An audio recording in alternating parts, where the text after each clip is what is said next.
ನಮಸ್ಕಾರ, ಶುಭ ಸಂಜೆ ಪ್ರೀತಿಯ ವೀಕ್ಷಕರೆಲ್ಲರಿಗೂ ಸಂಕಲ್ಪ ಸದಿ ಕಾರ್ಯಕ್ರಮಕ್ಕೆ ಆತ್ಮೀಯ ಪ್ರೀತಿಯ ಸ್ವಾಗತ ಹೇಳ್ತಾ ಇರೋದು ನಾನು ಅನುಷಾ.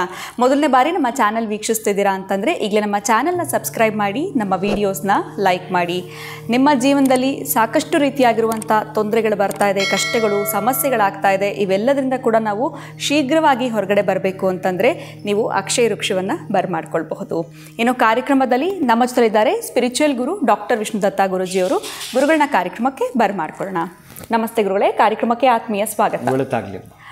ಗುರುಗಳೇ, ಈಗ ಸಾಕಷ್ಟು ಜನನ ನಾವು ನೋಡಿದಾಗ ದಿಢೀರಂತ ಅವರ ಒಂದು ವೃತ್ತಿ ಬದಲಾಗ್ಬಿಟ್ಟಿರುತ್ತೆ. ಅವ್ರು ಮಾಡಿರುವಂಥದ್ದೇ ಒಂದು, ಅವ್ರು ಮಾಡ್ತಾ ಇರುವಂಥ ವೃತ್ತಿನೇ ಒಂದು, ಅವ್ರ ಯೋಚನೆಗಳು ಕೂಡ ಬದಲಾಗ್ಬಿಡುತ್ತೆ ಅಂತ ಹೇಳ್ಬೋದು. ಈಗ ಉದಾಹರಣೆಗೆ ಹೇಳಬೇಕು ಅಂತಂದರೆ ಕುಂಭಮೇಳಕ್ಕೆ ಹೋಗಿರೋರು IAS ಆಗಿರ್ಬೋದು, DC ಆಗಿರ್ಬೋದು, ಅವ್ರು ನೋಡಿದ್ರೆ ಈಗ ಅಗೋರಿಗಳಾಗಿದ್ದಾರೆ, ಸನ್ಯಾಸಿಗಳಾಗಿದ್ದಾರೆ. ಈ ರೀತಿ ಎಷ್ಟೊಂದು ಸಂಬಳ ಬರ್ತಾ ಇರುತ್ತೆ, ದಿಢೀರಂತ ಅವ್ರು ಬದಲಾಗ್ಬಿಡ್ತಾರೆ. ಈ ರೀತಿ ಯಾಕೆ ವೃತ್ತಿ ದಿಢೀರಂತ ಬದಲಾಗುತ್ತೆ, ಅಥವಾ ಅವ್ರ ಲೈಫಲ್ಲಿ ಏನು ಆ ರೀತಿ ಮಿರಾಕಲ್ ಆಗೋದಕ್ಕೆ ಜಾತಕದಲ್ಲಿ ಯಾವ ಗ್ರಹಗಳು ಅವರಿಗೆ ಬದಲಾಗಿರುತ್ತೆ, ಹೇಗೆ ಜಾತಕ ನಮಗೆ ರಿಲೇಟ್ ಆಗಿ ಆ ರೀತಿ ಮಾಡಿಸುತ್ತೆ ನಮ್ಮ ಕೈಯಲ್ಲಿ, ಇದ್ರ ಬಗ್ಗೆ ತಿಳಿಸ್ಕೊಡಿ ಗುರುಗಳೇ.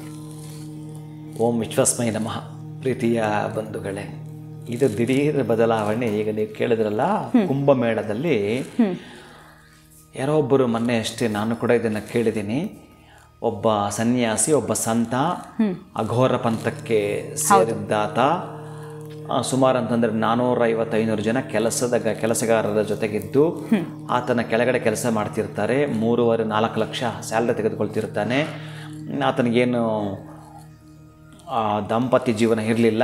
ಆದರೂ ಕೂಡ ಬಹಳ ಚೆನ್ನಾಗಿ ಏನು ಮಾಡಬೇಕು ಈ ದುಡ್ಡನ್ನು ಅಂತ ಅಂದುಕೊಂಡು ದುಶ್ಚಟಗಳಿಗೆ ದಾಸನಾದ, ಮತ್ತೊಂದು ಏನೇನೋ ಆದ. ಇದೇ ರೀತಿ ಹೈಯರ್ ಎಜುಕೇಷನ್ ಮಾಡಿರ್ತಕ್ಕಂಥವ್ರು ಎಲ್ಲರೂ ಕೂಡ, ಕೆಲವರು ನೀವು ಹೇಳಿದಾಗೆ ಈಗ ನೋಡಿದಾಗ ಅಲ್ಲಿ ಅಘೋರಿಗಳು, ಒಬ್ಬೊಬ್ಬರು ಒಂದೊಂದು ಹೈಯರ್ ಎಜುಕೇಷನ್ ಮಾಡಿರ್ತಕ್ಕಂಥ ಎಲ್ಲರೂ ಕೂಡ ಆ ಒಂದು ಕೊನೆಯ ಆಧ್ಯಾತ್ಮ ಕಡೆ ಬಂದುಬಿಟ್ಟಿದ್ದಾರೆ. ಆಧ್ಯಾತ್ಮ ಕಡೆಗೆ ಅಷ್ಟೊಂದು ಒಲವು ತೋರಬೇಕಾದ್ರೆ ಅವರ ಜಾತಕದಲ್ಲಿ ತಕ್ಷಕ ಕಾಳ ಸರ್ಪದೋಷ ಇತ್ತು ಅಂತಂದರೆ ಏನಾಗ್ತಾರೆ ಅಂತಂದರೆ, ಬೇಕಾದಷ್ಟು ಅವರಲ್ಲಿ ತತ್ವಶಾಸ್ತ್ರಜ್ಞರಾಗಿರ್ತಾರೆ, ಒಂದು ರೀತಿ ವಿಜ್ಞಾನಿಗಳಾಗಿರ್ತಾರೆ. ಯಾರು ಇವರು ಅಂತಂದರೆ, 7ರಲ್ಲಿ ರಾಹು ಇದ್ದು ಜನ್ಮದಲ್ಲಿ ಕೇತು ಇದ್ದರೆ, ಅದೇ ಜನ್ಮದಲ್ಲಿ ರಾಹು ಇದ್ದರೆ ಅದು ಬೇರೆ ಬದಲಾವಣೆ. ಅದು 7ರಲ್ಲಿ ರಾಹು ಇದ್ದು ಇವರು ಲವ್ ಮಾಡ್ತಾರೆ, ಮತ್ತೊಂದು ಮ್ಯಾರೇಜ್ ಮಾಡ್ಕೊಳ್ತಾರೆ, ಇವೆಲ್ಲ ಕೂಡ ಪಕ್ಕಕ್ಕೆ ಸರಿದ್ರೆ ಇವರ ಜೀವನದಲ್ಲಿ ಆಗ್ತಕ್ಕಂತಹ ಘಟನಾವಳಿಗಳು ಶೀಘ್ರವಾಗಿ ಬದಲಾಗ್ಬಿಡ್ತವೆ. ಯಾವುದೋ ಒಬ್ಬ ಪೊಲೀಸ್ ಅಧಿಕಾರಿ ಆಗಿರ್ತಾನೆ, ಆ ಪೊಲೀಸ್ ಡ್ರೆಸ್ ಕೊಡೇ ಬೇರೆ ಇರುತ್ತೆ. ಅಂತಹ ಪೊಲೀಸ್ ಅಧಿಕಾರಿ ಆಗಿರ್ತಕ್ಕಂಥ ಒಬ್ಬಾತ ದಿಢೀರ್ ಸನ್ಯಾಸಿ ಆಗ್ತಾನೆ ಅಂತಂದರೆ, ಹೌದು, ಅದಕ್ಕೆ ಈ ತತ್ವಶಾಸ್ತ್ರಜ್ಞನೋ ವಿಜ್ಞಾನವನ್ನು ಸಂಪಾದನೆ ಮಾಡಿಕೊಂಡಿರ್ತಕ್ಕಂಥ ರಿಸರ್ಚಿಂಗ್ ಇವರು, ಸಂಶೋಧನಾತ್ಮಕ ಗುಣಗಳಿರ್ತಕ್ಕಂತಹ ಇವರು, ಮಲ್ಟಿ ಟ್ಯಾಲೆಂಟ್ ಇರ್ತಕ್ಕಂತಹ ಈತ ಹೇಗೆ ಆಲೋಚನೆ ಮಾಡ್ತಾನೆ ಅಂತಂದರೆ, ಅವನ ಬಲಗೈ ವಿಜ್ಞಾನ ಆಗಿರುತ್ತೆ, ಅವನ ಎಡಗೈ ಆಧ್ಯಾತ್ಮ ಆಗಿರುತ್ತೆ, ಅಥವಾ ಎಡಗೈ ಆತನಿಗೆ ವಿಜ್ಞಾನ ಆಗಿರುತ್ತೆ, ಬಲಗೈ ಆಧ್ಯಾತ್ಮ ಎರಡೂ ಕೂಡ ಎಷ್ಟು ಫ್ಲೆಕ್ಸಿಬಲ್ಲಾಗಿ ಮಾಡ್ತಿರ್ತಾನೆ ಅಂತಂದರೆ ಅಷ್ಟು ಅದ್ಭುತವಾಗಿ ಈತ ಏನಾದರೂ ಮಾಡಲಿಕ್ಕೆ ಅಂತ ಹೊರಟ್ರೆ ದೊಡ್ಡ ಮಟ್ಟದ ಸಾಧನೆ ಮಾಡ್ತಕ್ಕಂಥದ್ದು, ಸಲಹೆ ಕೊಡ್ತಕ್ಕಂಥ ಸಾಧಕ ಕೂಡ ಈತನಾಗ್ತಾನೆ ಅಂತ ತತ್ವಶಾಸ್ತ್ರ ಹೇಳ್ತಕ್ಕಂತಹದ್ದು. ಜೊತೆಗೆ ಇವರೇನು ಅಂತಂದರೆ 27 ವರ್ಷಗಳ ನಂತರ ಇವರ ಡೆವಲಪ್ಮೆಂಟ್ ಇರುತ್ತೆ. ಅದಾದ ನಂತರ ಇವರೇನಾದರೂ ವೃತ್ತಿ ಜೀವನದಲ್ಲಿ, ಇವರೊಂದು ಸಾಂಸಾರಿಕ ಜೀವನದಲ್ಲಿದ್ದರೂ ಕೂಡ 60 ವರ್ಷದ ನಂತರ ಇವರು ಇರೋದು ಕಷ್ಟ. ಸಂಸಾರ ತ್ಯಜಿಸಿ ಆಚೆ ಬಂದುಬಿಡ್ತಾರೆ. ಇನ್ನು ಕೆಲವರು ಬೇಗ ಬಂದುಬಿಡ್ತಾರೆ, ಎಲ್ಲವನ್ನು ಕೂಡ ತ್ಯಾಗ ಮಾಡಿ ಹೊರಗೆ ಬರ್ತಾರೆ.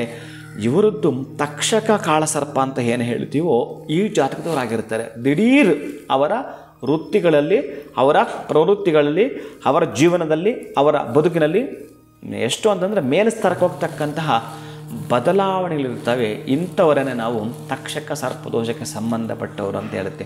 ಇನ್ನು ಇವರನ್ನು ರೆಮಿಡಿ ಮಾಡಿಕೊಳ್ಳೋದು, ಮತ್ತೊಂದು ಇನ್ನೊಂದು ಅದು ಮಾಡ್ಕೊಳ್ಳಿ ಇದು ಮಾಡ್ಕೊಳ್ಳಿ ಅಲ್ವೇ ಅಲ್ಲ. ಇವರ ಗುಣಗಳೇ ಹಾಗೆ, ಇವರ ಆ ರೆಮಿಡಿಯನ್ನು ಮೀರಿರ್ತಕ್ಕಂಥದ್ದು. ಯಾಕಂದರೆ ಇವರಲ್ಲಿ ವಿಜ್ಞಾನವೂ ಇದೆ, ಅದಕ್ಕೆ ಆಧ್ಯಾತ್ಮಕ್ಕೆ ಸಂಬಂಧಪಟ್ಟ ವಿಜ್ಞಾನವೂ ಇದೆ. ಆಯ್ಕೆ ಅವರಿಗೆ ಬಿಟ್ಟಿರುತ್ತಾನೆ. ಅದಕ್ಕೆ ಈ ಕೇತು ಏನಾದರೂ ಲಗ್ನದಲ್ಲಿ ಇದ್ದಾಗ, ಸಪ್ತಮದಲ್ಲಿ ರಾಹು ಇದ್ದಾಗ ಬಹಳಷ್ಟು ಯೋಚನೆ ಮಾಡಬೇಕಾಗುತ್ತೆ. ಇವರು ಮದುವೆ ಆಗಿರ್ಬೋದು, ವೈವಾಹಿಕ ಜೀವನ ಆಗಿರ್ಬೋದು, ಇದೆಲ್ಲ ಕೂಡ ಮಾಡಿಕೊಂಡು ಆವಾಗ ಸರಿಯಪ್ಪ ನನ್ನ ಮಕ್ಕಳಿಗಾದರೆ ಮುಂದಕ್ಕೆ ಏನು ಗತಿ, ನಮಗೆ ಹೀಗಾಗಬೇಕು ಅಂತಂದ್ರೆ ತಂದೆ ತಾಯಿ ಎಚ್ಚೆತ್ಕೊಳ್ಳೋದು ಒಂದು ವಿಧಾನ ಇರ್ತಕ್ಕಂಥದ್ದಿದೆ. ಇನ್ನು ಅವರಾಗಿ ಎಚ್ಚೆತ್ಕೊಳ್ಬೇಕಾದ್ರೆ ಬಹಳ ನಾಲೆಡ್ಜ್ ಪರ್ಸನ್ ಆಗಿರ್ತಾರೆ ಅವರು. ಅಂತಹ ನಾಲೆಡ್ಜನ್ನು ಒಳ್ಳೆಯ ರೀತಿಯಲ್ಲಿ ಒಂದು 10 ಜನಕ್ಕೆ ಉಪಯೋಗ ಆಗಬೇಕು, ಅದು ಇವರ ಒಂದು ಸೇವೆ ಮಾಡ್ತಕ್ಕಂಥದ್ದು.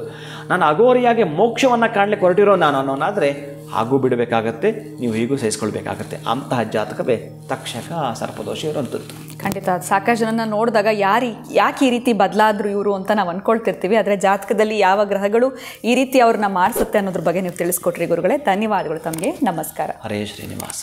ಏನು ವೀಕ್ಷಕರೇ, ಇವತ್ತಿನ ವಿಡಿಯೋವನ್ನು ಮುಗಿಸುವಂತಹ ಸಮಯ ಆಗಿದೆ. ನಮಸ್ಕಾರ.